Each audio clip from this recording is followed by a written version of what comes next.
As each has received a gift, use it to serve one another as good stewards of God's varied grace. Whoever speaks, as one who speaks oracles of God. Whoever serves, as one who serves by the strength that God supplies, in order that in everything God may be glorified through Jesus Christ. To him belong glory and dominion forever and ever. Amen.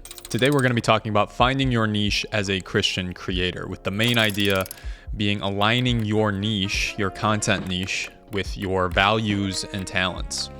Niching down is a very popular topic when it comes to content creation, and it's very broad, and especially as Christians, it can be very difficult to understand where you fit in the content landscape, which I, for one, have struggled with in the past, and I think I've found a pretty good strategy into understanding how to niche down in your personal brand in order to actually have something that's more solid, more true to who you are. When I first started creating content, I always felt like I needed to copy other people. I didn't think that I knew enough or that I had enough experience to be able to chat with somebody or to make content that delivers value to somebody. And because of this, I struggled a lot with copying, with feeling burnt out from trying to come up with content ideas because I was just looking for inspiration all of the time. I felt such a large weight on me to over-deliver and to be unique, which are important things, don't get me wrong, but it's very hard to feel like you're being unique when you can only find your content through other people. And so today we're going to be giving some strategies into understanding how to actually create better content, how to find your niche so that you aren't struggling necessarily with ideation, feeling imposter syndrome, all of the above. We're going to be giving you strategies in order to break through those barriers to help you become a better creator. And if you never created content before and you've thought about it, this should be helpful to you in order to actually solidify your personal brand and actually start with some solid steps at the beginning so you're not making the same mistakes that hundreds of thousands of creators have made, myself included. So let's get into it. So the first topic we're going to be talking about is what is a niche. And I'm sure that you know or you have a somewhat of an understanding of what niching is, but to put it into easy words, a niche is your own little special corner of the internet where you get to belong to a group and maybe build authority within that group as well. Think of it as you're joining something like a hobby group. So if you're like in a bowling league, right, that niche would be bowling. Or if you're really into something like hobby horsing, who knows, that's your niche as well. But niches can be broad. They can be, you can have multiple different niches within you because you are such a unique person with so many different talents and different personal stories that are unique to you that you don't have to necessarily niche down to just one central topic. You can find aligning topics and kind of find out where they all intersect, and that intersection is going to thrive with you. Think of it as like a Venn diagram. You have this hobby and this hobby and this hobby, and in the middle you have yourself, which connects them all. And only you can really connect all three of those different hobbies or interests in a unique way. Now, there might be other people who are also in your niche, let's say, and maybe they have the exact same interests or talents as you do. So niching actually helps in a way, and I'll explain this, because a lot of times you're going to hear from people that you shouldn't niche. You shouldn't niche down because you're limiting yourself or you're putting yourself in a box. And I don't agree with this 100%. I think sometimes you can. But niching does help in a way to give you structure, to give you a solid roadmap of where you should be headed with your content, with your business. If you look at Nike or Apple, there's a reason that they focused on one central industry and made it unique and made themselves and their strengths amplified, because it just destroyed the rest of the competition. And when you think of Apple, you're thinking like industry leaders, innovation. That's very opinionated and subjective, but you're thinking that they took this market of technology and they flipped it on its head to become something absolutely unique.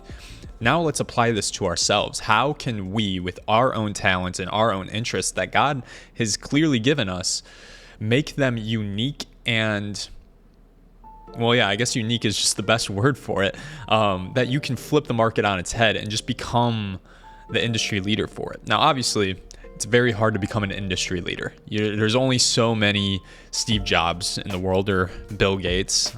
Not going to get all into that, but you are unique in your own ways, and you don't have to be Steve Jobs in order to make an impact on the world. That's the point I'm trying to make, is that yes, there are only a certain amount of these very, very high value individuals, but it doesn't mean that you don't have value to serve as well. And when you niche down, you can kind of, I guess, give yourself this trampoline to jump off of in your own little corner of the internet, because when you are in that niche, and you're going to hear niche 100 million times this episode, but when you are in that niche, you have a chance to gather this audience of people who are all kind of targeted within the same interests. And so you have a much easier chance to actually build some authority. When you're thinking of Apple or Nike, they are worldwide leaders in every aspect, right? They are looking at every single person as a potential customer. They don't necessarily have, I mean, they do have target audiences, but when you think of how large of companies they are beyond niche at this point. Like, Nike could probably get into many markets. They're not going to start making computers, obviously. They're having their niche as sports, right?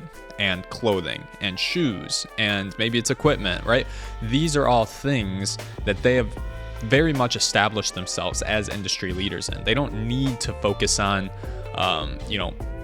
kitchen, or like Nike wouldn't start a restaurant. It's just not something that would benefit them. It doesn't work to their benefit, because not only do they not have really a relatable audience from clothes and sports into maybe a restaurant. I mean, they maybe start a restaurant chain for athletes or something that's like all healthy meals. That's a possibility, but you can see where niching and finding your own target of interests helps to build some really credible authority, especially when you're good at what you do. Nike stood out because they had very high quality materials, and they were innovative with their shoes and technology. I'm thinking back to, I watched a movie on Steve Prefontaine, which, if you don't know who he is, he's a long distance runner, or he died some years ago, but he was very, very good at the sport. He ran in the Olympics. And I just remember within that movie, Nike had contacted him because he was running for Oregon, I believe, in college. And they wanted to make a shoe for him because at the time he was making his own shoes. And they hadn't really gotten into this running space. So Nike kind of contacted him and was like, hey, let's work on a shoe together. So they got together, they collaborated, and they made, the perfect running shoe, if you will. But that just shows you how finding a target interest that you want to focus on, maybe because obviously you're interested in it. Like, I want to build a business around what I'm interested in because it makes it fun to work, right? Like, I don't want to build a job for myself that isn't fun. I want to actually pursue my interests and passions, because then work doesn't feel like work. It feels like play. I think Ali Abdaal talks about that a lot.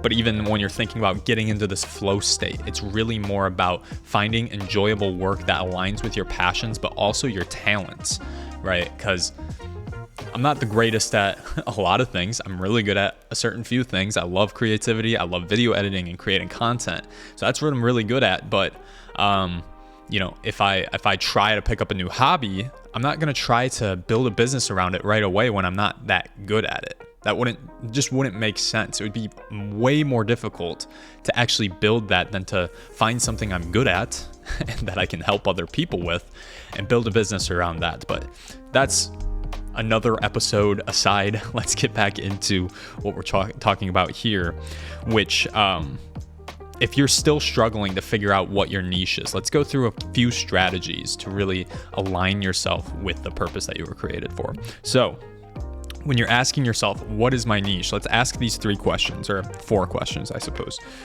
What do you love to talk about? What are your passions, your talents, your interests, your hobbies? what do you love about your life? And there might be a lot, and there might be a lot of things that you just don't really want to build a personal brand about.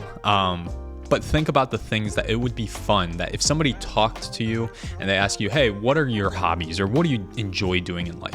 Think of that thing that you could talk about for hours without hesitation.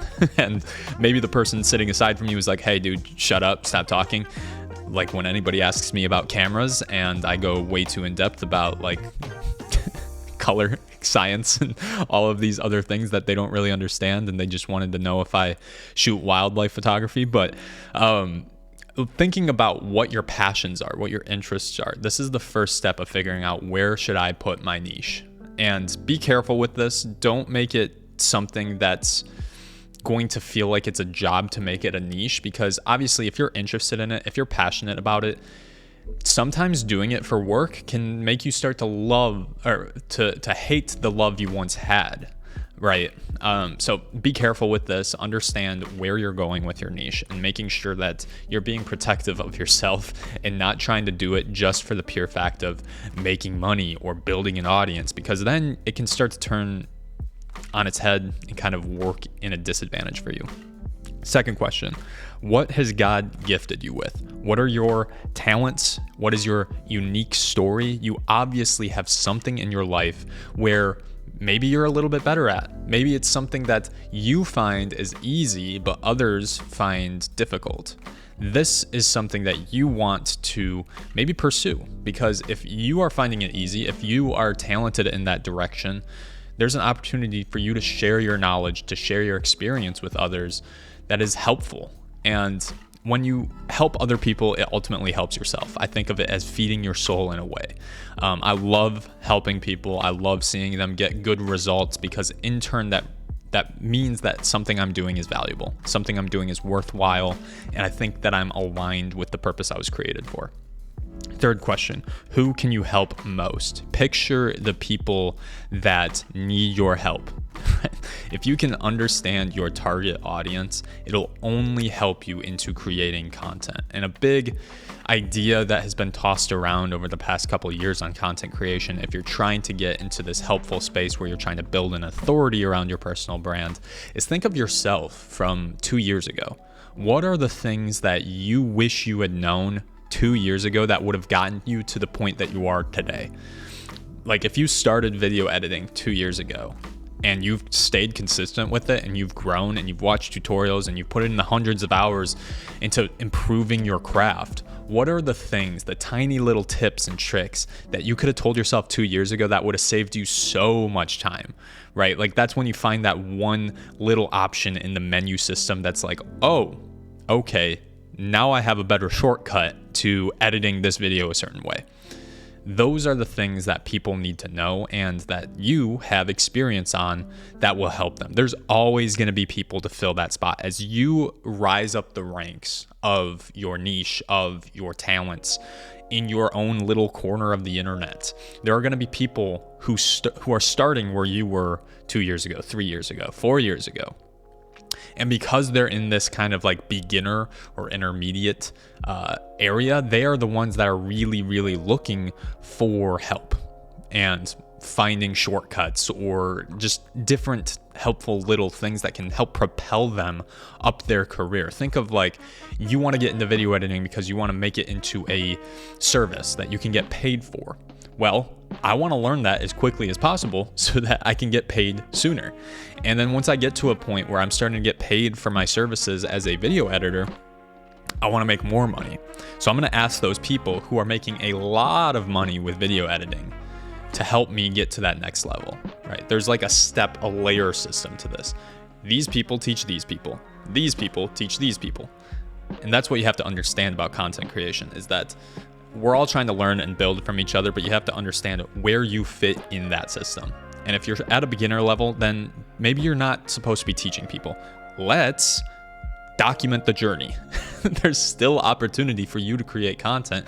It doesn't mean that you have to be a professional. It doesn't mean that you have to be the absolute authority in it. Just by showing off your journey, people are wanting to follow along with you. It's a story that they want to love. And I think people often have this misconception that I have to be the ultimate authority. I have to be the most knowledgeable in this subject. Otherwise, why am I creating content? And this is such a misconception that holds you back. It really, really does. For a few reasons. One, it makes you feel like you have to overperform on something that you don't know. And so you have to do all this studying and all this research and watching all these people to get all this knowledge, but you haven't actually put it into practice and gotten the experience to teach people confidently. And that's what has this disconnect between the content you're creating and the purpose that you actually have on this planet. You're feeling like this content you're creating is disingenuous. It's not something that you actually know, and you're just saying it because you think you need to. That's a dangerous place to be. That's where you lead to a lot of unfulfillment in your content creation, because it's just not simply where you deserve to be, right? Like, we want to feel like we deserve the content that we create. I think that that's something that we don't think about. It's like this inner itch that we need to itch within ourselves when we're creating, is like, this is the content I deserve to make because I'm just as good as I am right now, and that's enough. I don't have to make this content to feel like I'm doing this. I don't know if this is all connecting, but it makes sense in my head. So hopefully it makes sense to you as well. But the last thing that we can ask ourselves when we are trying to figure out what our niche is what is your story? That's important. Nobody else has the story that you do. And I'm going to wrap all of this up very quickly, but I'll tell you my story. When I came to creating content, I first started in fitness. I just wanted to record myself working out and following my journey as I was in the gym. But later, I just felt very unfulfilled with what I was creating. I felt like, man, I would really love to make money with this. God has given me this talent for a reason. And when I came to Christ, I actually came to Christ using my creative talents. I was helping out this church with social media before I was even a Christian, and I just volunteered to help because I saw they needed it. And within that, I came to Christ. God saved me while using my creative talents to help this church with their social media, using my camera to take photos and make videos for Instagram. And that's when I knew, okay, God, you have given me this talent. Obviously, there's something I need to do with it. So I kept creating content, but even still, I wasn't defined with what I was creating. I was still trying to fit this mold of what it meant to be a content creator. I needed to teach people all these things, and I needed to be this like so good at video editing, and it was bad. I felt so unfulfilled and uninspired by what I was creating, and I kept praying about it, and just eventually I was like, all right, what am I good at? What are the talents I have? I figured out, like, I am very, very, very good at reverse engineering shots that I see and being able to use them for myself. So I'll watch a video or I'll watch a movie and I'll see a certain shot or a certain editing technique, and I can decipher how exactly they did that. And I'm like, I want to use that in a video. So I did that, and I wanted to bring my faith into my content so badly. And until this year, earlier this year, it was January 31st was the first reel that I posted that was faith-based. And it was, as you know, a Bible transition where I go from my phone, quick Google searching a question and finding the answer in the Bible. And I used this transition because I didn't want to make faith-based content that was stereotypical cliche that you see, where you're just setting up the phone in your car and being like, hey, God shared this message with me. I couldn't do that. I would still feel disingenuous with what I'm creating because it's not me. That's not the way that I guess, create. That's not how I live out the talents that God has given me. I think I'm good at speaking, but it's just not for me. I have more creative plans in my head than just setting up a camera in my car and talking. Not that it isn't useful. It's just not me. So how did I take this faith-based content approach and combine it with my creativity? And I just figured out, let's create stories through my editing and through my filmmaking experience that shares God's word. And by God's grace, got 1 million views on that first video that I posted, and 120,000 followers later this year.